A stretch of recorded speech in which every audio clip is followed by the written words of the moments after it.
Hello बच्चों, matric वाला YouTube channel पर आपका फिर से स्वागत है।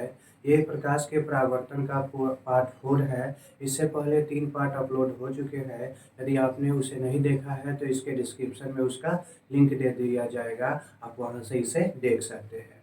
इस वीडियो में हम लोग समतल दर्पण के उपयोग, उसकी विशेषताओं, गोलीय दर्पण गोलीय दर्पण के दो प्रकार अवतल दर्पण और उत्तल दर्पण के बारे में पढ़ेंगे।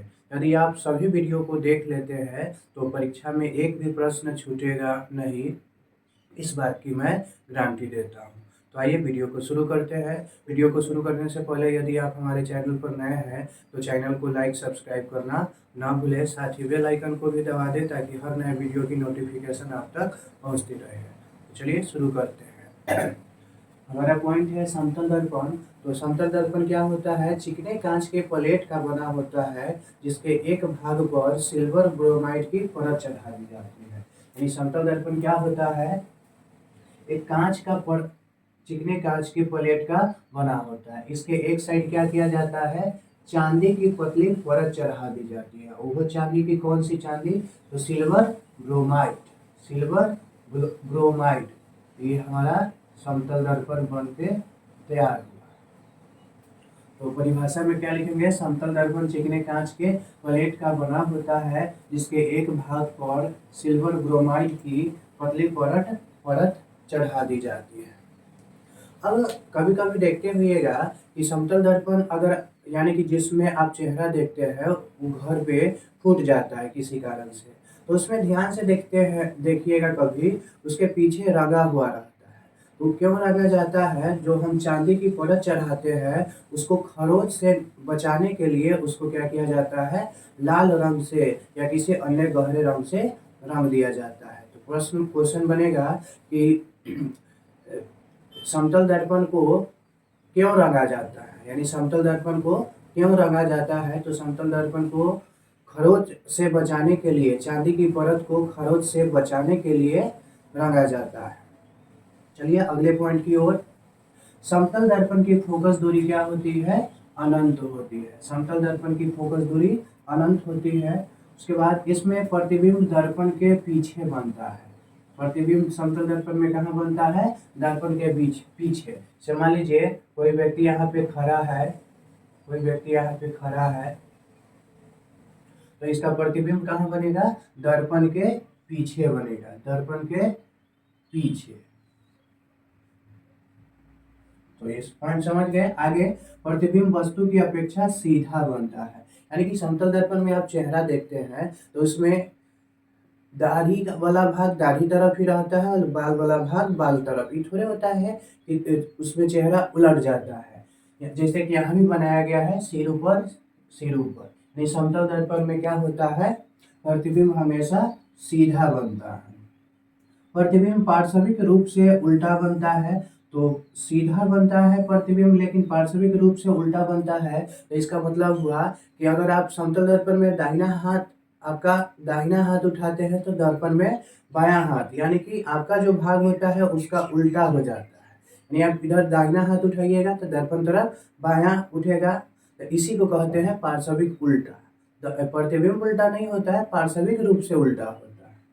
आगे है प्रतिबिंब दर्पण से उतना ही पीछे बनता है जितना वस्तु दर्पण के आगे रहता है। जैसे मान लीजिए दर्पण है, दर्पण से कोई वस्तु 1 फीट है, तो प्रतिबिंब भी दर्पण के पीछे 1 फीट पर ही बनेगा। प्रतिबिंब भी क्या बनेगा? 1 फीट पर है। अगर वस्तु दर्पण से 2 फीट पर है तो प्रतिबिंब भी कितना दूरी पर बनेगा? 2 फीट पर ही बनेगा। यही है कि प्रतिबिंब में दर्पण से उतना ही पीछे बनता है जितना वस्तु दर्पण से आगे रहता है। अब आपको प्रश्न बनता है कि कोई वस्तु दर्पण से 5 फीट दूरी पर है, तो उसका प्रतिबिंब कितनी दूरी पर बनेगा? तो प्रतिबिंब भी बनेगा 5 फीट पीछे। अच्छा बताइएगा, यहाँ प्रतिबिंब से वस्तु की दूरी कितना है? तो प्रतिबिंब से वस्तु की दूरी कितना है?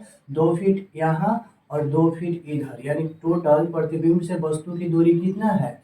4 फीट है। अब अगला प्रश्न फिर एक टाइप का ले लीजिए कि कोई वस्तु समतल दर्पण के आगे 5 मीटर आगे खड़ी हुई है। कोई वस्तु समतल दर्पण के आगे 5 मीटर खड़ी हुई है तो दर्पण से प्रतिबिंब की दूरी कितनी होगी?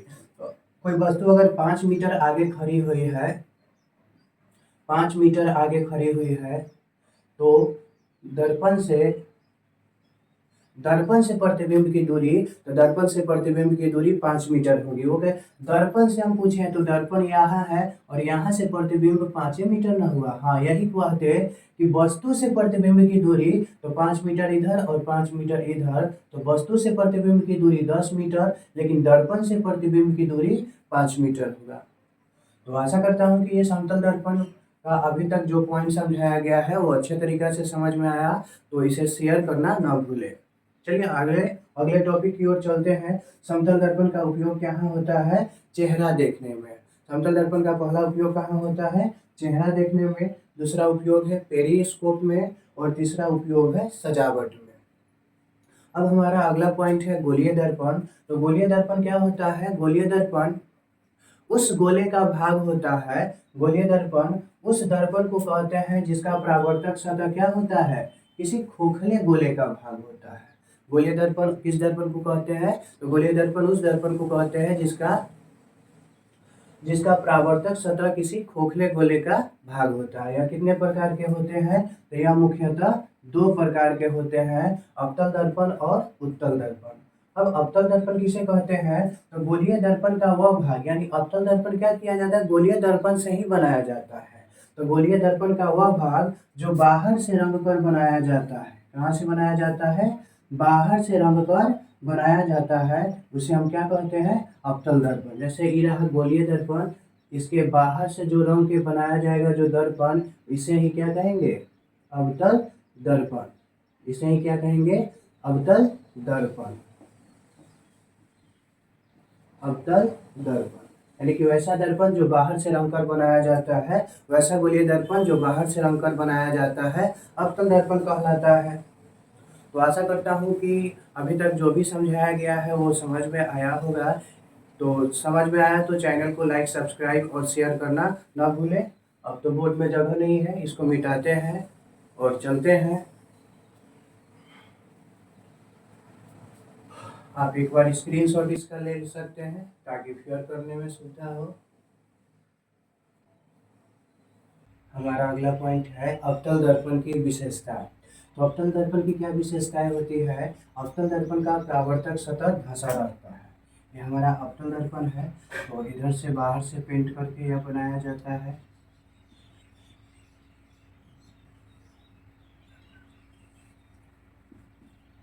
पी यहाँ पे एफ होता है और ये हमारा सी है। तो परावर्तक सतह कहने का मतलब, परावर्तक सतह मतलब जिधर से प्रकाश का क्या होता है? परावर्तन होता है। तो इधर से रंगा हुआ है तो प्रकाश का इधर से ही परावर्तन होगा। तो ये देखिए ये धंसा है, ये या तो अवतल दर्पण का परावर्तक सतह क्या होता है? धंसा होता है। अगला पॉइंट है अवतल दर्पण में वास्तविक और आभासी, यानी कि इस दर्पण में वास्तविक और आभासी दोनों प्रकार के प्रतिबिंब बनते हैं। अगला पॉइंट है इस दर्पण में सीधा और उल्टा, इस दर्पण में सीधा और उल्टा दोनों प्रकार के प्रतिबिंब बनते हैं और इस दर्पण की फोकस दूरी क्या होती है? ऋणात्मक होती है। इस दर्पण की फोकस दूरी क्या होती है? ऋणात्मक होती है। अब है अवतल दर्पण का उपयोग। तो अवतल दर्पण का पहला उपयोग है दाढ़ी बनाने में। दाढ़ी बनाने में, तो अवतल दर्पण का उपयोग है दाढ़ी बनाने में। अब प्रश्न यहाँ से आपका बनेगा कि अवतल दर्पण का उपयोग दाढ़ी बनाने में क्यों किया जाता है? तो अवतल दर्पण में क्या किया होता है? अवतल दर्पण निकट रखी वस्तुओं का सीधा और बड़ा प्रतिबिंब बनाता है। अवतल दर्पण निकट रखी वस्तुओं का सीधा और बड़ा प्रतिबिंब बनाता है, इसलिए इसका प्रयोग क्या किया जाता है? हजामती दर्पण में अथवा दाढ़ी बनाने के दर्पण में किया जाता है। अगला है उपयोग टॉर्च वाहनों के हेडलाइट में। हेडलाइट कहने का मतलब आगे का जो आपका लाइट होता है, ब्रैकेट में लिखा हुआ अग्रदीप। अग्रदीप मतलब अग्र मतलब आगे और दीप मतलब जलना, यानी आगे का जो बल्ब होता है उसको हेडलाइट कहते हैं, उसे अग्रदीप भी कहते हैं। तो टॉर्च और वाहनों के हेडलाइट में भी इसका क्या किया जाता है? प्रयोग किया जाता है। तो अब यहाँ भी क्वेश्चन बनेगा कि अवतल दर्पण का प्रयोग टॉर्च और वाहनों के हेडलाइट में क्यों किया जाता है? तो अवतल दर्पण में जब किसी वस्तु को फोकस पर रखा जाता है तो उससे क्या होती है, समांतर किरण पुंज प्राप्त होती है। इसलिए अवतल दर्पण का क्या किया जाता है, प्रयोग टॉर्च और वाहनों के हेडलाइट में किया जाता है।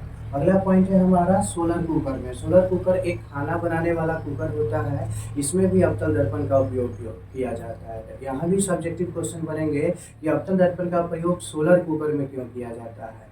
तो अवतल दर्पण में क्या किया जाता है, एक गुण होता है अवतल दर्पण का कि यह सूर्य से आने वाली प्रकाश को क्या करता है, एक छोटी सी जगह पर केंद्रित करता है, जिससे ऊष्मा प्राप्त होती है, जिससे ऊष्मा प्राप्त होती है और उस ऊष्मा का प्रयोग खाना बनाने में किया जाता है। इसलिए अवतल दर्पण का प्रयोग सोलर कुकर में किया जाता है। अगला उपयोग है डॉक्टरी चिकित्सा में, यानी रोगियों के कान, नाक, गले इत्यादि की जांच में अवतल दर्पण का प्रयोग होता है, और सौर भट्ठी में भी अवतल दर्पण का प्रयोग होता है। अब हमारा अगला पॉइंट है अवतल दर्पण का मुख्य फोकस। तो अवतल दर्पण का मुख्य फोकस क्या होता है, उसके मुख्य अक्ष पर वह बिंदु है जहां मुख्य अक्ष के समांतर आती प्रकाश की किरणें दर्पण से परावर्तन के बाद मिलती है। तो क्या होता है, अवतल दर्पण का मुख्य फोकस, ये रहा हमारा अवतल दर्पण, ये रहा हमारा P यानी कि ध्रुव, ये रहा F फोकस, और ये हमारा वक्ता केंद्र। ये अभी आपको P, F और C नहीं समझ में आएगा, आगे इसके बारे में डिटेल से बताया जाएगा। तो क्या होता है, अवतल दर्पण का फोकस उसके मुख्य अक्ष, तो यहाँ से यहाँ की C और P, पूरे C और P जो रेखा है इसको कहते हैं मुख्य अक्ष। तो मुख्य अक्ष पर वह बिंदु है जहाँ मुख्य अक्ष के समांतर आती किरणें, यानी मुख्य अक्ष के समांतर आती किरणें, मुख्य अक्ष के समांतर आती किरणें दर्पण से परावर्तन के बाद क्या होती है, मिलती है या मिलती हुई प्रतीत होती है। मुख्य अक्ष के समांतर आती किरणें दर्पण से परावर्तन के बाद, दर्पण से परावर्तन के बाद क्या होती है, अवतल दर्पण का फोकस उसके मुख्य अक्ष पर वह बिंदु है जहां मुख्य अक्ष के समांतर आती किरणें दर्पण से परावर्तन के बाद मिलती है। तो अवतल दर्पण से संबंधित जितने भी पॉइंट थे उन सभी को हमने क्लियर किया। अब आगे उत्तल दर्पण के पॉइंट को क्लियर करेंगे। आशा करता हूँ कि आपको यह सभी बात समझ में आ रहे होंगे, और अपने साथ कॉपी कलम जरूर रखें और शेयर करते चलें। चलिए चलते हैं हम अपने अगले टॉपिक की ओर, और अपने सभी दोस्तों में इसे शेयर भी करते रहें। फिर बोर्ड में जगह नहीं है तो फिर इसे मिटाना पड़ेगा। एक बार आप स्क्रीनशॉट ले लीजिए।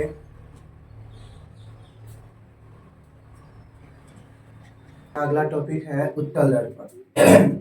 तो उत्तल दर्पण क्या होता है, गोलीय दर्पण का वह भाग, ये भी गोलीय दर्पण का ही भाग है, गोलीय दर्पण का वह भाग जो भीतर से रंग के बनाया जाता है। अवतल दर्पण बाहर से रंग कर बनाया जाता है और उत्तल दर्पण भीतर से रंग के बनाया जाता है। तो गोलीय दर्पण का वह भाग जो भीतर से रंग कर बनाया जाता है क्या कहलाता है, उत्तल दर्पण। जैसे गोलीय दर्पण हुआ, तो गोलीय दर्पण इसको हम भीतर से रंगेंगे तो ये हमारा कौन सा दर्पण प्राप्त होगा, तो ये हमें उत्तल दर्पण प्राप्त होगा। कौन सा दर्पण प्राप्त होगा, उत्तल दर्पण। यानी कि गोलीय दर्पण का वह भाग गोलीय दर्पण का वह भाग जो भीतर से रंगकर बनाया जाता है उत्तल दर्पण कहलाता है। अब है अगला पॉइंट उत्तल दर्पण की विशेषता। तो इसकी फोकस दूरी क्या होती है, धनात्मक। समतल दर्पण की फोकस दूरी अनंत होती है, अवतल दर्पण की फोकस दूरी ऋणात्मक होती है, और उत्तल दर्पण की फोकस दूरी क्या होती है, धनात्मक होता है। इसका परावर्तक सतह क्या होता है, उभरा हुआ रहता है। जैसे देखिए इधर से रंगा हुआ है तो प्रकाश इधर से आएगा, तो ये उभरा हुआ है मतलब उठा हुआ है, उभरा हुआ मतलब उठा हुआ है। इसमें केवल आभासी प्रतिबिंब बनता है। उत्तल दर्पण में केवल क्या होता है, आभासी प्रतिबिंब बनता है, और इसमें केवल सीधा प्रतिबिंब बनता है। इसमें केवल क्या होता है, सीधा प्रतिबिंब बनता है। उत्तल दर्पण का उपयोग गाड़ी के साइड मिरर के रूप में, साइड मिरर कहे कि मतलब पीछे देखने वाला आईना, तो गाड़ी के साइड मिरर के रूप में भी उत्तल दर्पण का प्रयोग किया जाता है। अब क्वेश्चन बनता है कि गाड़ी के साइड मिरर के रूप में उत्तल दर्पण का प्रयोग क्यों किया जाता है। तो उत्तल दर्पण किसी वस्तु का क्या करता है, सीधा प्रतिबिंब बनाता है, और इसका दृष्टि क्षेत्र व्यापक होता है, इसलिए इसका प्रयोग उत्तल दर्पण में किया जाता है। अब दृष्टि क्षेत्र क्या होता है, दृष्टि क्षेत्र का एक मतलब उत्तल दर्पण छोटा सा ही दर्पण होता है, फिर भी वह पीछे की बहुत दूर तक की वस्तुओं को दिखा सकता है, यानी कि बहुत दूर तक उसमें दिखाई देता है। इसी को कहते हैं दृष्टि क्षेत्र। अब स्ट्रीट लाइट कहने का मतलब जो गली में लाइट लगा हुआ रहता है, गली में उस लाइट में भी उत्तल दर्पण का प्रयोग किया जाता है। धूप वाले चश्मे में भी उत्तल दर्पण का प्रयोग किया जाता है। अब है हमारा अगला पॉइंट उत्तल दर्पण का मुख्य फोकस। तो उत्तल दर्पण का फोकस उसके मुख्य अक्ष पर वह बिंदु है जहां मुख्य अक्ष के समांतर आती प्रकाश की किरणें दर्पण से परावर्तन के बाद आती हुई क्या होती है, प्रतीत होती है। आती हुई क्या होती है, प्रतीत होती है। ये हमारा उत्तल दर्पण हुआ, हमारा P, F और C। इसमें क्या होता है, ये हमारा मुख्य अक्ष है, तो मुख्य अक्ष के समांतर आती किरणें, है ना, मुख्य अक्ष के समांतर आती किरणें उत्तल दर्पण में मिलती है और इसमें क्या होती है, आती हुई प्रतीत होती है। तो ये हमारा फोकस हुआ। तो इसी फोकस से क्या होगा, आता हुआ, इसी फोकस से आता हुआ क्या होगा, प्रतीत होगा। मुख्य अक्ष के समांतर आती प्रकाश की किरणें आती हुई क्या होगा, प्रतीत होगा। तो आशा करता हूँ कि आपको अभी तक समझाया गया सभी वीडियो को, सभी पॉइंट को अच्छे तरीके से समझ में आया होगा। अगर समझ में आया तो आप इन सभी को सभी के पास शेयर करें और साथ ही साथ चैनल को लाइक सब्सक्राइब करना ना भूलें। चलिए एक बार रिवीजन कर लेते हैं। समतल दर्पण हमारा क्या होता है। तो समतल दर्पण चिकने कांच के प्लेट का बना होता है, जिसके एक भाग पर सिल्वर ब्रोमाइड की क्या किया जाता है, पतली परत चढ़ा दी जाती है। सिल्वर ब्रोमाइड को खरोच से बचाने के लिए उस पर लाल या किसी अन्य गहरे रंग से क्या कर दिया जाता है, पेंट कर दिया जाता है। उसके बाद था हमारा समतल दर्पण की विशेषताएं। तो समतल दर्पण की फोकस दूरी क्या होती है, अनंत होती है। समतल दर्पण की फोकस दूरी अनंत होती है। समतल दर्पण में प्रतिबिंब दर्पण के पीछे बनता है और समतल दर्पण में प्रतिबिंब क्या होता है, सीधा बनता है।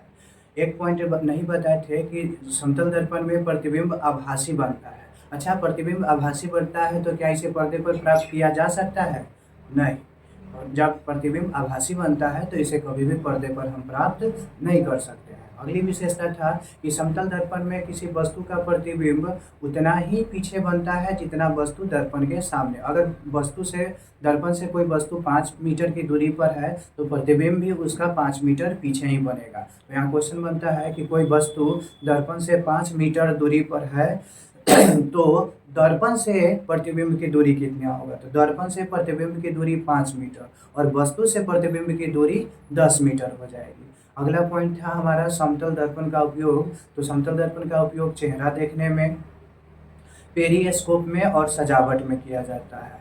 फिर आगे बढ़े थे गोलीय दर्पण। तो गोलीय दर्पण क्या होता है, गोलीय दर्पण उस दर्पण को कहते हैं जिसका परावर्तक सतह किसी खोखले गोले का भाग होता है, किसी खोखले गोले का भाग होता है। गोलीय दर्पण दो प्रकार के होते हैं, अवतल दर्पण और उत्तल दर्पण। अवतल दर्पण किसे कहते हैं, तो अवतल दर्पण गोलीय दर्पण का वह भाग है जो बाहर से रंग कर बनाया जाता है। अवतल दर्पण क्या है, गोलीय दर्पण का वह भाग है जो बाहर से रंग कर बनाया जाता है।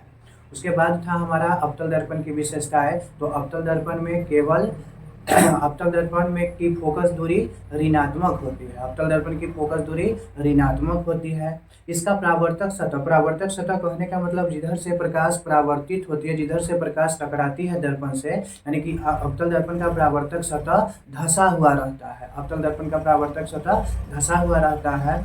उसके बाद अवतल दर्पण में वास्तविक और आभासी दोनों प्रकार के प्रतिबिंब बनते हैं और अवतल दर्पण में सीधा और उल्टा दोनों प्रकार के क्या होते हैं, प्रतिबिंब बनते हैं।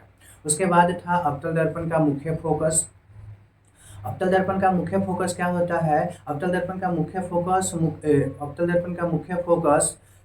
मुख्य अक्ष पर वह बिंदु है जहां मुख्य अक्ष के समांतर आती प्रकाश की किरणें दर्पण से परावर्तन के बाद मिलती है।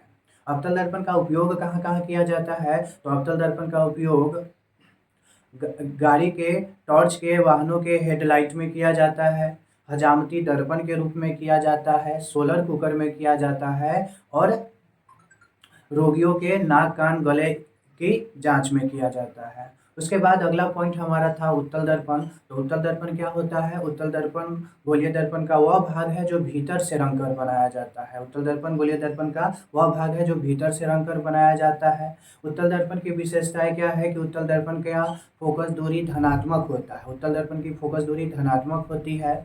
इसका परावर्तक सतह उभरा हुआ रहता है, यानी कि उठा हुआ रहता है। इसमें क्या होता है? केवल आभासी प्रतिबिंब बनता है और इसमें केवल सीधा प्रतिबिंब। अब आभासी है तो सीधा होगा और वास्तविक है तो उल्टा होगा, ये फिक्स है।